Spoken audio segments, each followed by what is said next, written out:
فاضل بریلوی رحمۃ اللہ علیہ فرماتے ہیں کہ قیامت میں منظر اس طرح کا ہوگا کہ نبی پاک ہمارے آگے آگے چلیں گے اور ہمیں اللہ کی رحمت کی خوشخبری سناتے جائیں گے، اور جب حضور یہ خوشخبریاں سنائیں گے تو حضور کے لبھہ مبارکہ سے پھول گریں گے اور ہم ان کو اٹھاتے جائیں گے۔ فرماتے ہیں خود تو وہ تھوڑی دیر کے لیے روئیں گے اللہ کی بارگاہ میں کہ یا اللہ انہیں معاف کر دے، خود روئیں گے لیکن ہمیں ہنسا دیں گے۔ پیش حق مجدہ شفاعت کا سناتے جائیں گے، آپ روتے جائیں گے پر ہم کو ہنساتے جائیں گے۔ اور باغ جنت میں محمد صلی اللہ تعالی علیہ وسلم، باغ جنت میں محمد مسکراتے جائیں گے، پھول رحمت کے گریں گے ہم اٹھاتے جائیں گے۔ حشر تک ڈالیں گے ہم پیدائش مولا کی دھوم، اور مثل فارس نجد کے قلعے گراتے جائیں گے۔ اور کیا ذوق بیان کیا، فرمانے لگے خاک ہو جائیں عدو جل کر مگر ہم تو رضا، دم میں جب تک دم ہے ذکر ان کا سناتے جائیں گے۔ جب تک سانسوں کی ڈوری چل رہی ہے، دم میں جب تک دم ہے ذکر ان کا سناتے جائیں گے۔ اللہ تبارک و تعالیٰ نے نا ہمارے محبوب کریم علیہ السلام کو دنیا میں بھیجا تو فرمایا یا ایھا الناس قد جاءکم برہان من ربکم، اے لوگو تمہارے پاس تمہارے رب کی دلیل آ گئی ہے۔ اللہ تبارک و تعالیٰ نے محبوب پاک علیہ السلام کو سراپا دلیل بنا کے بھیجا۔ باقی انبیاء کرام علیہ السلام کے پاس بھی اپنی نبوت کے دلائل کے طور پر بے شمار معجزات تھے، اور حضور کریم علیہ السلام کے تو پورے وجود کو ہی اللہ نے معجزہ بنایا ہے۔ اور نبی پاک صلی اللہ تعالیٰ علیہ وآلہ وسلم کی نبوت کی دلیلیں، حضور کے رسالت کے مستحکم دلائل جگہ جگہ آپ کو ملیں گے۔ سب سے پہلی چیز تو یہ سمجھنے والی ہے کہ نبی پاک علیہ السلام نے جس چیز کو سب سے پہلے اپنی نبوت کی دلیل کے طور پر بیان فرمایا وہ حضور کا کردار ہے، سیرت ہے، عمل ہے، حضور کا لوگوں کے ساتھ رویہ ہے۔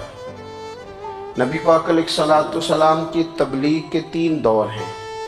ایک تو حضور نے اپنے قول سے تبلیغ فرمائی ہے، وہ 40 سال کی عمر سے محبوب نے اعلان فرمایا اور تبلیغ کی۔ اور ایک نبی پاک صلی اللہ تعالیٰ علیہ وسلم بالواسطہ حضور کی تبلیغ ہے جو آج تک جاری ہے۔ امت کے علماء، مشائخ، مبلغین حضور کے دین کو آگے پھیلا رہے ہیں، تو دراصل یہ بھی تبلیغ رسول پاک علیہ السلام ہی کی تبلیغ۔ اور ایک حضور کی تبلیغ کا دور ہے، حضور کی پیدائش سے لے کر ولادت مبارکہ سے لے کر حضور علیہ السلام کے اعلان نبوت تک۔ اس دوران نبی پاک نے جو تبلیغ فرمائی ہے وہ اپنے کردار سے فرمائی۔ عرب کا وہ معاشرہ جو بڑا میلا کچیلا گدلا ہو چکا تھا، جس کے اندر سراسر مادہ پرستی کا زور تھا، جس کے اندر لوگ انسانوں کی خرید و فروخت کرتے تھے، جس کے اندر بیٹیوں کو زندہ دفن کر دیتے تھے، جس کے اندر جو آدمی جتنا زیادہ مضبوط ہوتا تھا اتنا زیادہ لٹیرا بن جاتا تھا، اس معاشرے کے اندر رسول کریم علیہ السلام نے 40 سال گزارے، اور اس طرح گزارے کہ جو بیگانے بھی تھے وہ بھی کہا کرتے تھے یہ صادق ہیں، یہ امین ہیں۔ اور جب حضور نے اعلان نبوت کیا تو فرمایا، یہ قرآن مجید کے لفظ ہے، فرمایا فَقَدْ لَبِثْتُ فِيكُمْ عُمَرًا مِّن قَبْلِهِ أَفَلَا تَعْقِلُونَ،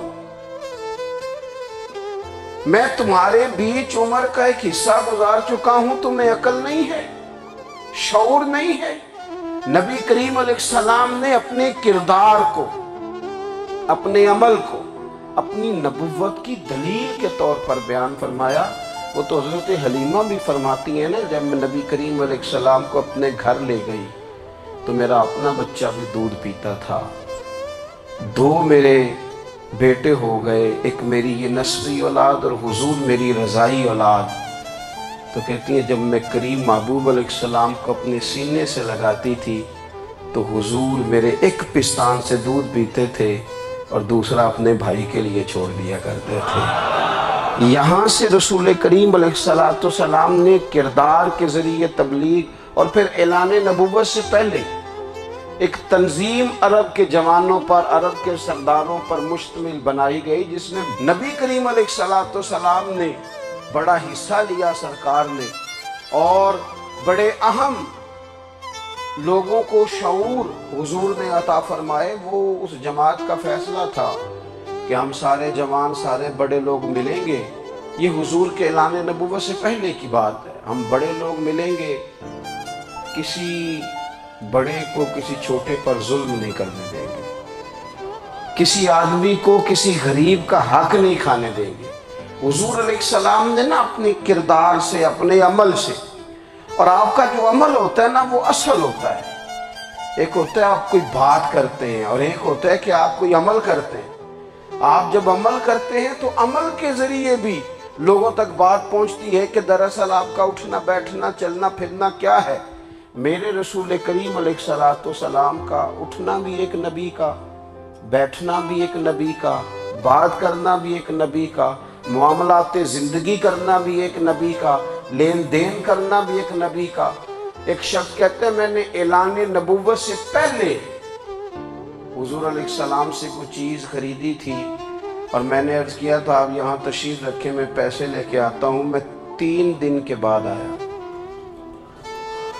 دیکھو یہ بات کرنی کتنی آسان ہے، بولنی کتنی آسان ہے، پر 3 دن یہاں میرے بھائی کو کسی شخص کو 2 گھنٹے انتظار کرنا پڑ جائے تو لوگ کہتے ہیں الانتظار واشد من القتل، یہ تو قتل سے زیادہ تکلیف والا معاملہ ہے منتظر رہنا کسی کا۔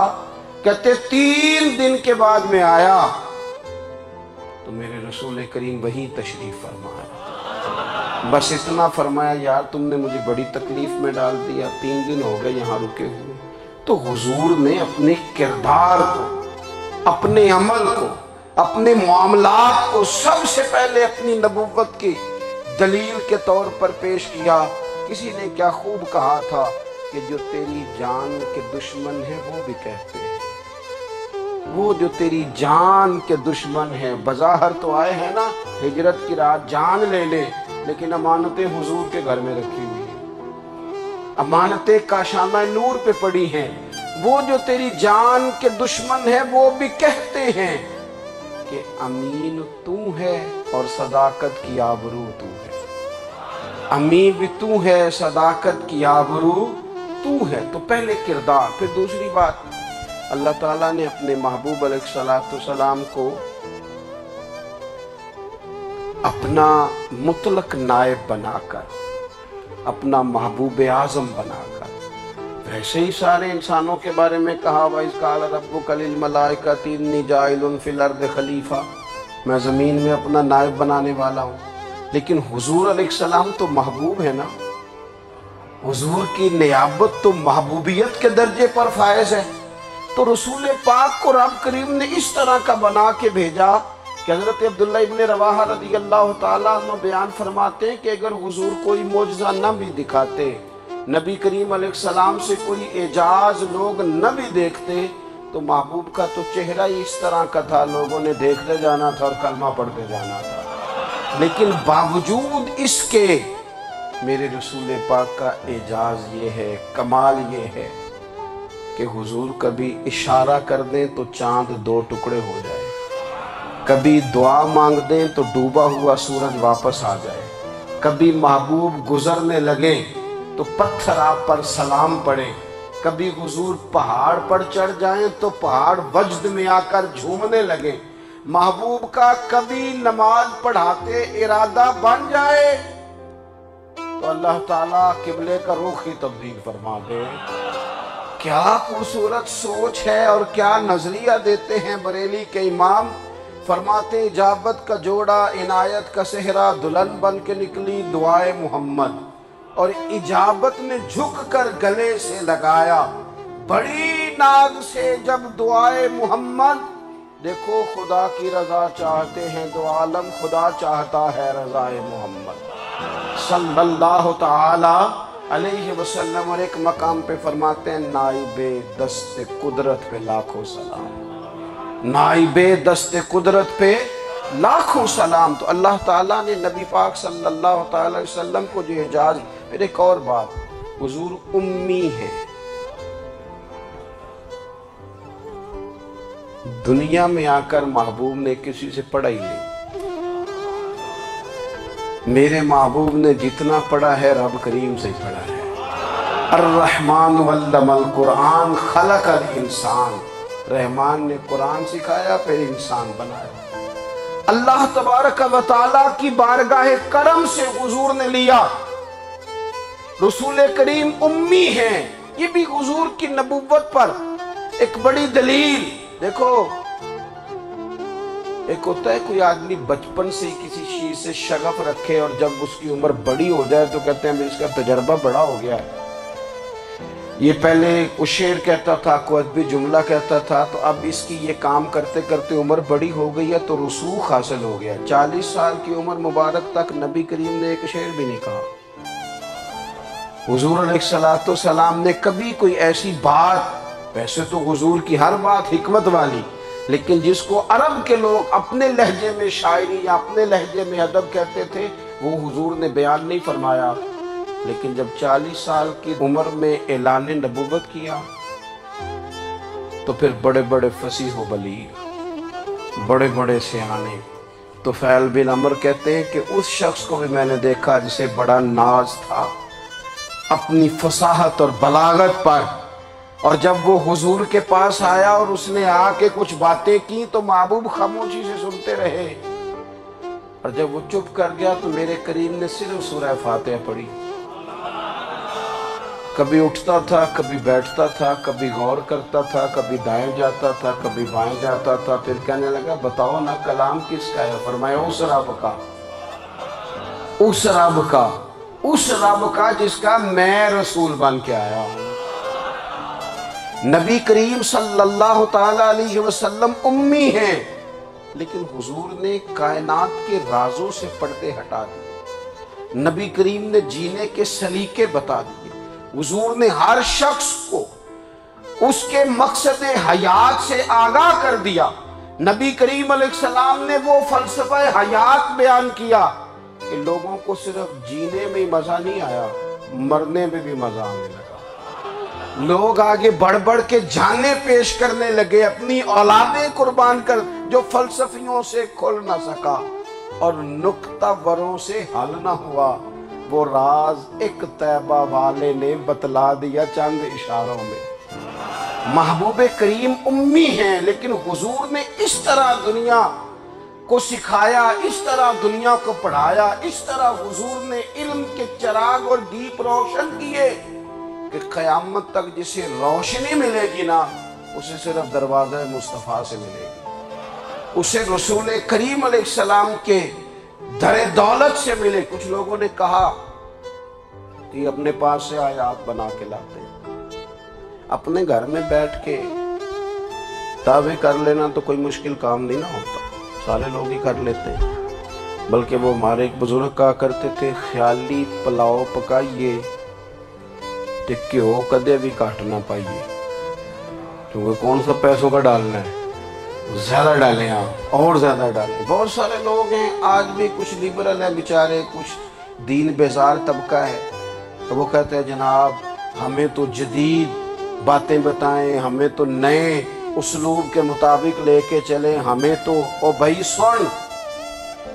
میرے نبی پاک علیہ السلام نے فرمایا میرا قرآن کبھی پرانا نہیں ہوگا، اسے پڑھ کے دیکھ، اس کی جدت کا حسن دیکھ. یہ تو کھلا ہوا باغ ہے، تو ایک دفعہ اس کے قریب آئے گا تو خوشبو ملے گی، دوسری دفعہ آئے گا تو اس سے زیادہ تازی ملے گی. ایک دفعہ پھل کھائے گا تو مزیدار ہوگا اور دوسرا کھائے گا ہو سکتا ہے شکل ملتی جلتی ہو لیکن ذائقہ بڑا نرالا ہوگا. تو تو صحیح نا. جب کچھ لوگوں نے کہا یہ خود سے بنا کے آیات لاتے ہیں تو فرمایا وَإِن كُنتُمْ فِي رَيْبٍ مِّمَّا نَزَّلْنَا عَلَىٰ عَبْدِنَا فَأْتُوا بِسُورَةٍ مِّن مِّثْلِهِ. اگر تمہیں کوئی شک ہے اس میں جو ہم نے اپنے بندہ خاص میں نازل کیا ہے تو تم بھی اس جیسی ایک آیت بنا کے لاؤ. اور چلو چیلنج کھلا ہی دے دیا, فرما وَادْعُوا شُهَدَاءَكُم مِّن دُونِ اللَّهِ, اللہ اور اللہ والوں کو چھوڑ دو. تفسیری ترجمہ عرض کر رہا ہوں, یعنی صحابہ کو چھوڑ دو, حضور کے ماننے والوں کو چھوڑ دو, باقی ساری دنیا کے کافر اکٹھے ہو جاؤ, ایک آیت بس قرآن جیسی لے کے آؤ, ایک آیت لے کے آؤ. ان کنتم صادقین, اگر تم سچے ہو. جوانوں سنو, کہا ایک آیت. اور یہ چیلنج آج تک قرآن مجید کا موجود ہے, آج تک. وَإِن كُنتُمْ فِي رَيْبٍ مِّمَّا نَزَّلْنَا عَلَىٰ عَبْدِنَا فَأْتُوا بِسُورَةٍ مِّن مِّثْلِهِ, تم قرآن کے مقابلے کی ایک سورت لے کے آؤ اور سارے حمایتی اکٹھے کر لو اپنے. ان کنتم صادقین, اگر تم سچے ہو. جواب تو ادھر سے آنا تھا نا, لیکن کائنات کے رب نے جواب بھی خود دیا. فرمایا فَإِن لَمْ تَفْعَلُوا وَلَن تَفْعَلُوا, اگر تم نہ لا سکے, اور فرمایا تم لا سکتے بھی نہیں, اگر تم نہ لا سکے اور تم لا سکتے بھی, نہ خنجر اٹھے گا نہ تلوار تم سے, یہ بازو میرے آزمائے ہوئے ہیں. وَلَن تَفْعَلُوا, تم لا بھی نہیں سکتے. فَاتَّقُوا النَّارَ الَّتِي وَقُودُهَا النَّاسُ وَالْحِجَارَةُ, پھر اس آگ سے ڈر جاؤ جس کا ایندھن آدمی اور پتھر ہے. اعدت للکافرین, بنائی کافروں کے لیے, بنائی مومنوں کے لیے تو رب نے جنت بنائی ہے. اعدت للکافرین, یہ دوزخ اللہ نے کن کے لیے بنائی ہے؟ اعدت للکافرین کہتا ہے کافر کے لیے بنایا. تو اللہ تبارک و تعالیٰ نے میرے رسول پاک صلی اللہ تعالیٰ علیہ وسلم کو وہ کتاب عطا فرمائی, اور پھر حضور کی فصاحت و بلاغت, معرفت. دیکھو ایک ہوتا ہے گھنٹوں باتیں کرنا, ایک ہوتا ہے کئی والیم پر مشتمل, کئی جلدوں پر مشتمل کتب کا لکھنا, اور ایک ہوتا ہے کسی بندے کا ایک بات کرنا اور سامنے والے کی طبیعت کو اتنا جگا دینا کہ اگلی بات فوراً ہی اس کی سمجھ میں آ جائے. اور حضور نہ کسی کی انا کو نہیں جگاتے تھے. ہم بعض اوقات کسی سے خطاب کرتے ہیں, بات کرتے ہیں تو سامنے والے کی انا کو جگا دیتے ہیں, ٹھیس پہنچاتے ہیں. وہ کہتا چل پھر تگڑا ہو جا, میں بھی آیا. حضور انا نہیں جگاتے تھے, میرے نبی پاک ضمیر جگاتے تھے تاکہ وہ شخص فیض حاصل کر سکے, اسے کچھ ملے. نبی کریم کا جو انداز تکلم ہے وہ اس طرح کا ہوتا تھا کہ انسان خود بخود کھل اٹھتا تھا کہ مطلب یہ بات ہونے کیا لگی ہے, مطلب حضور کیا فرمانے لگے. نبی کریم صلی اللہ تعالیٰ علیہ وسلم ایک دن محبوب کریم نے صحابہ کے بیچ حضور کی فصاحت و بلاغت دیکھے. فرمایا محبوب نے, کتنا نادان ہے وہ شخص جو اپنے ماں باپ کو گالی دے. کھلی ہو گئی لوگوں کی آنکھیں, کان کھڑے ہو گئے کہ یا رسول اللہ کون ایسا بدبخت ہے جو ماں باپ کو گالی دے گا. اب جب سوالات ذہنی سطح پر پوری طور پر ابھر گئے نا, تو اب رسول کریم نے بات سمجھائی. یہ ہے فصاحت و بلاغت, تیرے آگے ہیں یوں دبے لچے فصحاء عرب کے بڑے بڑے, کوئی جان منہ میں زبان نہیں بلکہ جسم میں جان نہیں. یا رسول اللہ کون ایسا نالائق ہے جو ماں باپ کو گالی دے.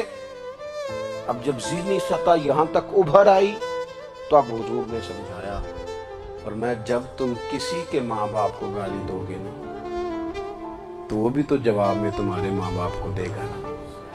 تو فی نفس ہی یہ تم نے خود ظلم کیا ہے اپنے ماں باپ پر. کیوں تم نے ایسا لہجہ اختیار کیا کہ جس سے سامنے والے کی انا جاگ جائے اور وہ تمہارے مقابلے میں آ کر کے کھڑا ہو جائے. کیوں تم نے اس طرح کے انداز اختیار کیے کہ جس سے سامنے والا بھی سارے پنجے کھڑے کر کے باہر نکل آئے اور کہے آ جاؤ پھر میں بھی میدان میں حاضر ہوں. رسول کریم کی فصاحت بلاغت دیکھیں نا, حضور 2-4 جملوں میں ساری بات سمجھا جاتے ہیں. ایک حدیث پاک اگر ہماری سمجھ میں آ جائے ایک روایت نبی پاک صلی اللہ تعالی علیہ وسلم نے فرمایا خوبصورت مسلمان وہ ہے جو بے مقصد باتوں کو چھوڑ دے۔ لو اس سے پوری زندگی سجائی جا سکتی ہے، ایک جملے سے پوری زندگی سواری جا سکتی ہے۔ کوئی لمبی چوڑی باتوں میں جانے کی ضرورت نہیں۔ کہا خوبصورت مسلمان یہ ہے جو بے مقصد باتوں کو چھوڑ دے، لا یعنی باتوں کو کیا کہتے ہیں ہمارے دیہات کے لوگ، جڑے پنڈ جانا نہیں اودا راہ پوچھنے دی۔ لیکن آج کل لوگ باز آندے یعنی جس بات کا بالکل تعلق نہیں نا وہ بات بھی کرتے جاتے ہیں، جس کا شعبہ ہی نہیں وہ بھی چھلانگ لگا لگا کے اس میں آ جاتا ہے۔ ہم اپنا وقت ضائع کرتے ہیں، اپنی صلاحیتیں ضائع کرتے ہیں، اپنا نقصان کرتے ہیں۔ ہم اپنا کام صحیح کر کے نہیں کرتے اور دوسری ساری دنیا کو ٹھیک کرنا چاہتے ہیں۔ او بھائی آپ جس جگہ جس شعبے سے تعلق رکھتے ہیں آپ اپنے معاملات میں مضبوطی پیدا کریں۔ حضور نے اپنی فصاحت کے ساتھ بلاغت کے ساتھ لوگوں کو قائل کیا، اور قرآن مجید کی تاثیر کا یہ اثر میرے کریم رسول نے دکھایا کہ رات کو جب حضور بیٹھ کے قرآن پاک پڑھتے تھے نا، جب یاسین والے نبی خود یاسین کی تلاوت کریں، جب طٰہٰ والے محبوب خود طٰہٰ کی تلاوت کریں، غور کرو نا جب مدثر والے محبوب خود ان جملوں کو ادا کریں، یعنی جن کے بارے میں آیت آئی ہے جب وہی یہ آیت پڑھیں کہ اِنَّا أَعْطَيْنَاكَ الْكَوْثَرَ، یعنی جن کا ذکر ہو رہا ہے جب وہ یہ بات کریں کہ یا ایھا النبی اِنَّا أَرْسَلْنَاكَ شَاہِدًا وَمُبَشِّرًا وَنَذِیرًا لِتُؤْمِنُوا بِاللَّهِ وَرَسُولِهِ وَتُعَزِّرُوهُ وَتُوَقِّرُوهُ وَتُسَبِّحُوهُ بُكْرَةً وَأَصِیلًا، جن کے بارے میں آیت آئی ہے جب وہ یہ کہہ رہے ہوں کہ وَرَفَعْنَا لَكَ ذِکْرَکَ، جب وہ کہہ رہے ہوں وَالضُّحَىٰ وَاللَّيْلِ إِذَا سَجَىٰ، ذرا اس کیفیت کو دیکھیں جب محبوب خود پڑھ رہے ہوں، اور جو حضور پر آئی ہیں اس کا ذائقہ، اس کا لطف، اس کا انداز بھلا کیا ہوگا۔ حضور جب رات کو پڑھتے تھے نا قرآن پاک تو جو پکے کافر تھے نا ابو جہل جیسے لوگ وہ بھی جھاڑیوں میں چھپ چھپ کے مدینے والے کی تلاوت سنا کرتے تھے، حضور کی تلاوت سنا کرتے تھے۔ یہی بہتر ہے کہ پردوں میں وہ پردہ پوش رہے، وہ اگر پردے ہٹا دے تو کسے ہوش رہے۔ رسول کریم علیہ السلام کی تلاوت کا سننا، قریب جانا، یہ اعجاز ہے۔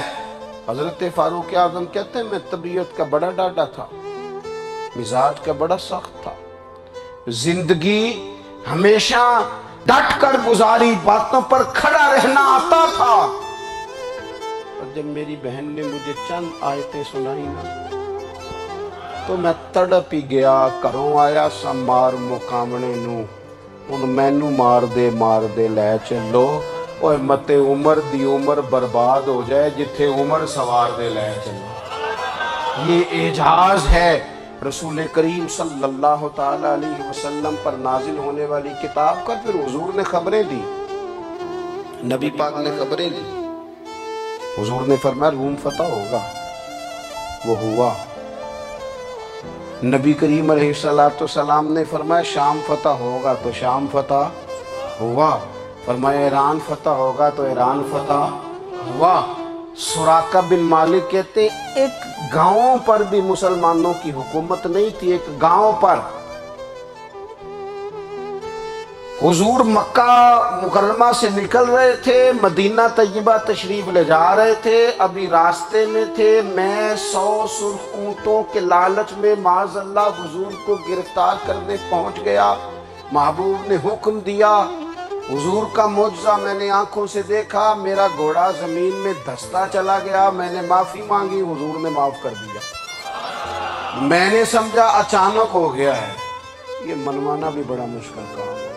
شجر و حجر پہچان گئے، انسان کی نظروں میں شاکی رہا۔